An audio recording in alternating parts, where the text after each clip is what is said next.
Nagsagawa ng ikalawang batch ng Provincial Youth Leadership Summit 2023 ang 4th Infantry Diamond Division at Provincial Local Government Unit ng Misamis Oriental na ginanap sa 10th Regional Community Defense Group o RCDG Headquarters, Camp Evangelista, Barangay Patag, Cagayan de Oro City noong Agosto 25 hanggang Agosto 27. Nilahukan ito ng 75 kabataan mula sa mga munisipyo ng Binuangan at Villanueva sa probinsya ng Misamis Oriental na naglalayong tipunin at hubugin ang kakayahan ng mga kabataan na maging tagapagtaguyod ng kapayapaan at mapalawak ang kanilang kamalayan sa kanilang mahalagang gagampanang papel sa pagpapatuloy ng pag-unlad ng bansa.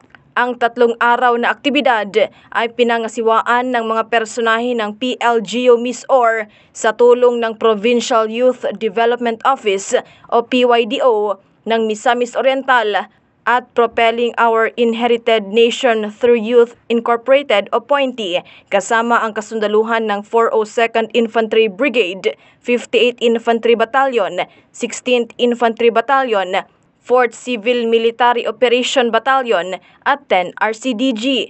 Ang Youth Leadership Summit ay bahagi ng pangmatagalang programa para sa mga kabataan bilang susunod na mga lider ng bansa. Isa sa napaka-vulnerableng sektor ng lipunan at nang maprotektahan ang mga kabataan mula sa pangre-recruit ng Communist Terrorist Group o CTG. Ibinahagi ng mga naimbitahang subject matter experts sa pamamagitan ng lectures, workshops at mga diskusyon ang kanilang kaalaman, kasanayan at karanasan upang palawakin at ilantad sa mga kabataan ang karahasang dulot ng CTG at ang kanilang mapanlinlang na ideolohiya sa pangre-recruit. Kabilang din sa itinalakay ang mga mahahalagang paksa patungkol sa basic life support, teenage pregnancy, mental health awareness, drug prevention, leadership principles, skills and development training, gayon din ang social media policies.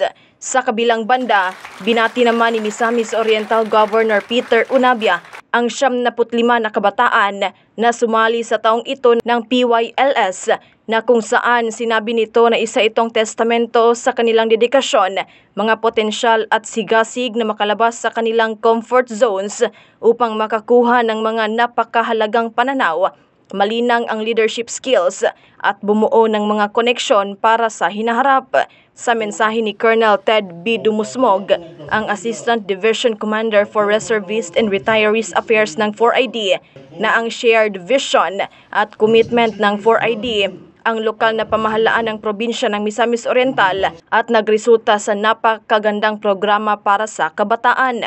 Binigyang diin din ni Colonel Dumusmog ang pakikilahok, kontribusyon at pagsisikap ng mga partisipante, gayon din sa mga organizers ng PLGU MISOR.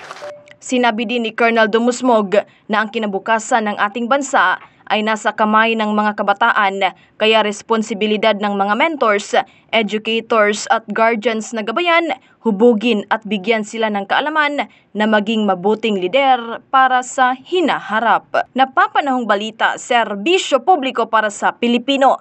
Ella Rivera, 4ID News.